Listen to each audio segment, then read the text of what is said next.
Send Bailey.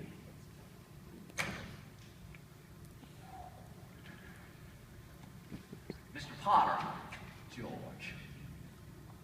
this is quite an unusual request. What's that? Well, you're calling to ask me to pay you a visit. I don't know what's so unusual about it. You know, I just thought the two of us should get better acquainted. Here, have a cigar. Why, thank you, sir. Those are quite the cigars. If you like, I can send you a box. Oh, well, that won't be necessary. Well, now I suppose I'll find out sooner or later, Mr. Potter, but now just what exactly did you want to talk to me about? Now that right there, George, that's what I like about you. Now, as I'm sure you've noticed, I'm an old man. Well, most people hate me. But I hate them too, so that makes it all even. You may know that I run practically everything in this town but your Bailey building and loan. You may also know that for a number of years, I've been trying to get control of it. Or kill it. But you've been stopping me, George. In fact, you've beaten me. And as anyone in this county can tell you, it takes some doing. Take during the Depression, for instance. You and I, we were the only two that kept our heads. You saved your building and loan, and I saved all the rest. Well, most people say you stole all the rest. The envious ones say that, George. The suckers. Now, I've stated my side very frankly. Let's take a look at your side. You're a young man. 27, 28, maybe you say. 40, 45. 45. Now, I'm supporting your wife, paying your bills. You keep saying 10 of them, if you skip. But if a child or two comes along, George, you can even save 10.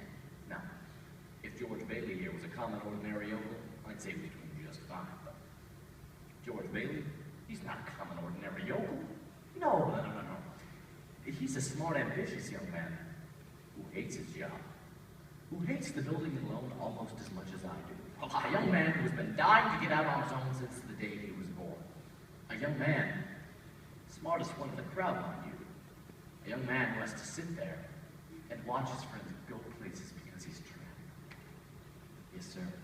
He's trapped into frittering his life away playing nursemaid to a bunch of garlic eaters. Now, do I paint a correct picture or do I exaggerate, George? Now, what's your point, Mr. Potter?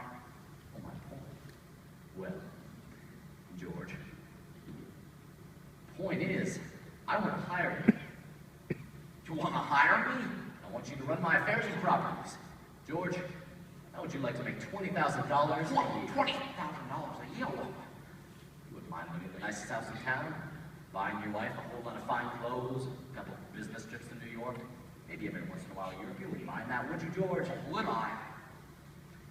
Now look, you're not talking to someone else around here, are you? You remember me, George Bailey? Why, of course, George Bailey. The man whose ship has just come in, providing he has the brains to climb aboard.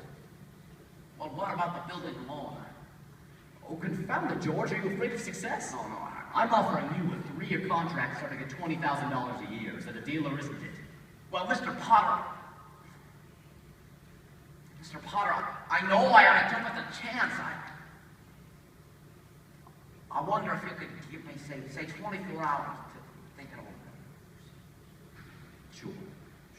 Talk it over. I'd like to do that. But in the meantime, George, I'm going to draw the papers, all right? George, Mr. Potter. pleasure.